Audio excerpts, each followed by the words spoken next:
That dude Mike Soul, man, I can't stand him, man. He's a fucking Uncle Tom. Listen to the way he talks. I mean, what black guy sounds like that? Man, he sounds like a white guy when he's talking. Uncle Tom ass dude. He's always talking about the past. Stop glorifying the past. You know, yeah, these guys are all right, but they're not on the level of Floyd Mayweather. Okay, LeBron's the greatest basketball player of all time. How you don't see that? You know, you live in the past. You're biased. You have an agenda. And these are the criticisms that I see more and more. Whether there's merit to them, I don't know. But this is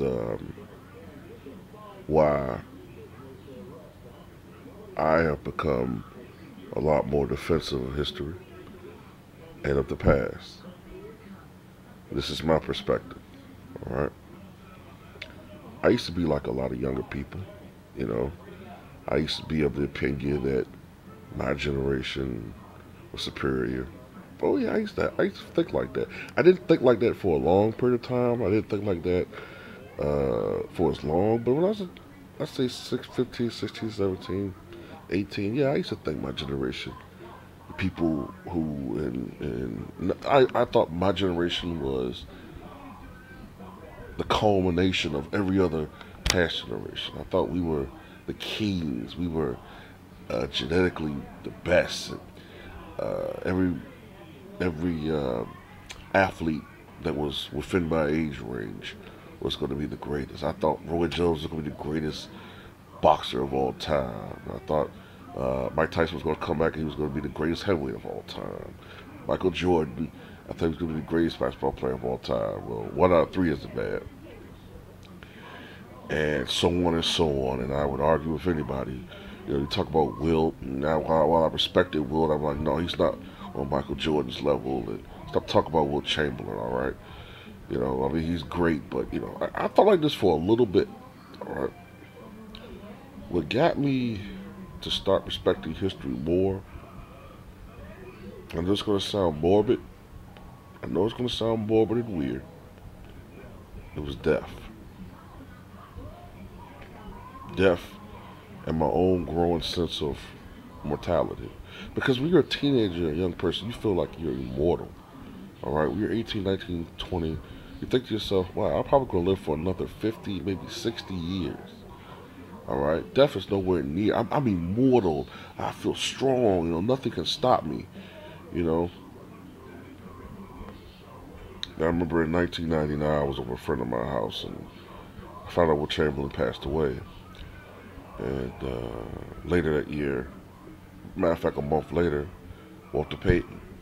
These were two of the strongest men in their sports, respectively,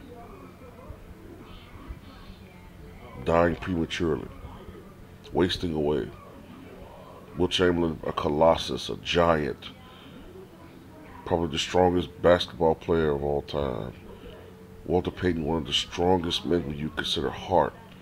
I mean, the way he played, fearlessness, you know,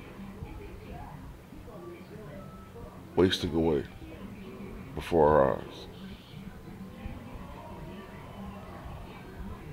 This made me look at these men in a different light, their struggle toward the end. And I began to reconsider how I view past athletes. Death started striking me on a personal level. When I was 21, I lost a friend of mine. He was murdered. Then not too long after that, I lost another friend of mine who killed himself over uh, the loss of a girlfriend. He killed himself over that. Then you start becoming less shallow, and you start becoming a little bit more aware that you're not as invulnerable as you think you are. And then slowly over the years, sports figures that I grew up watching started passing away. You know, or people who are known in sports. You know, your Howard Cosell's, you know, people like that.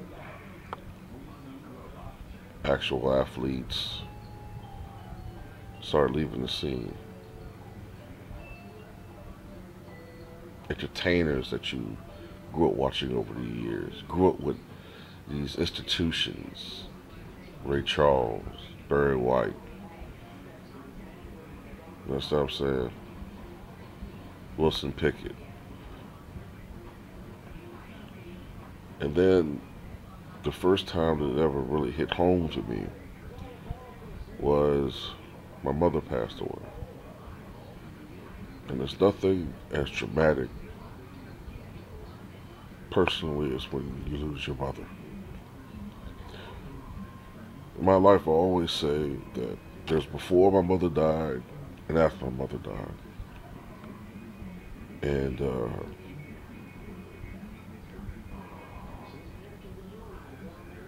after my mother passed away, it left me a renewed focus on improving my personal life.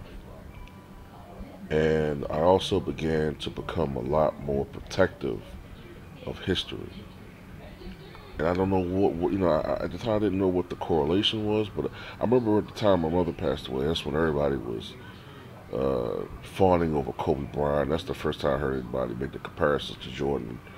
You know, and it really pissed me off because it wasn't personally against Kobe. It was that I felt like, you know, even though Michael Jordan was still here, all right, I didn't like the fact that when people aren't here anymore, like a Wilt Chamberlain or Walter Payton, they're not here to defend themselves anymore. And people will say shit that they know, or say things they know are totally untrue, just because they know that they can't be checked on that. You know, and people aren't there to defend themselves anymore. So therefore, you become more preoccupied with studying the history of sport, the history of these athletes, the histories of notable people, because you feel a personal sense of pride and duty to protect these people from scum who profit off the ignorance of people just to set some agenda they have. And as I got older, more and more people in my personal life have passed away. More friends, more people I grew up idolizing, and well, I wouldn't say idolizing, but people who I grew up admiring. You know, in every genre. Rodney Dangerfield, Michael Jackson, you know, just so many different others. Robert Williams a couple of last year. Just so many different people. And in my personal life, I've lost so many family members, especially over the last 2-3 years. And then this past year, I lost my father. So these people are no longer here. This generation is no longer here to voice their opinion. A lot of them, I should say, and a dwindling number are left to voice their opinion on. We know. Wait a minute now. Don't forget about Joe Louis.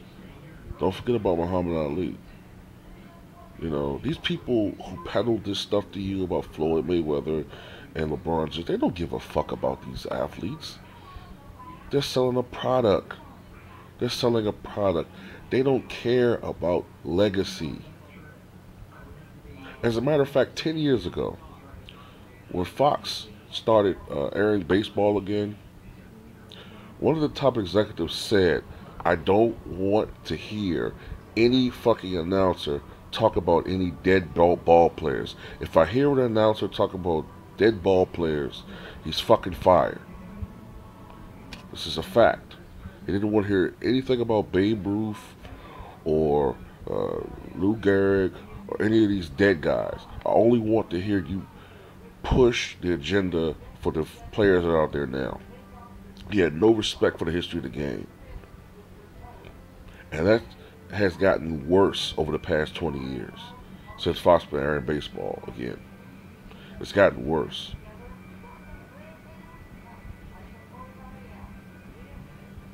So if it makes me a bad guy because I respect the history of the game and I want to always defend people, because people call me one of the biggest Kobe haters. I, I defend Kobe now.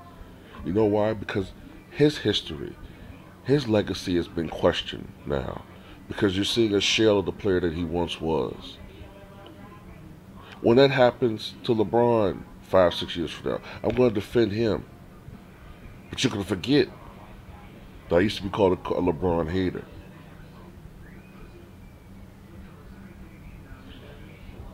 And as 78 Sports TV said in a video I heard earlier today, which actually motivated me to make this video. Years from now, 20 years from now, hopefully I'll still be alive. Floyd Mayweather is going to be in attendance somewhere or doing an interview. And he'll be nearly 60 years old then. He'll probably be a lot more respectful of history then at that time. I guarantee you. Might have glasses on, might have a gray goatee. You know, he'll probably be a lot more circumspect, and he'll probably be a lot more toned down in his demeanor, as you tend to get as you get older. And I guarantee you, mark my words, that he's going to feel disrespected to an extent by younger fans, because whoever the new guy is going to be out there, he's going to be very defensive of him and past fighters. It's a cycle. So the next time you call me a hater, or the next time you call one of those old guys, just at least listen to what I said in this video. And life experience will help you to understand that history and death and legacy are a natural concomitant to one another. Can't have one without the other. And that's all I have to say about that.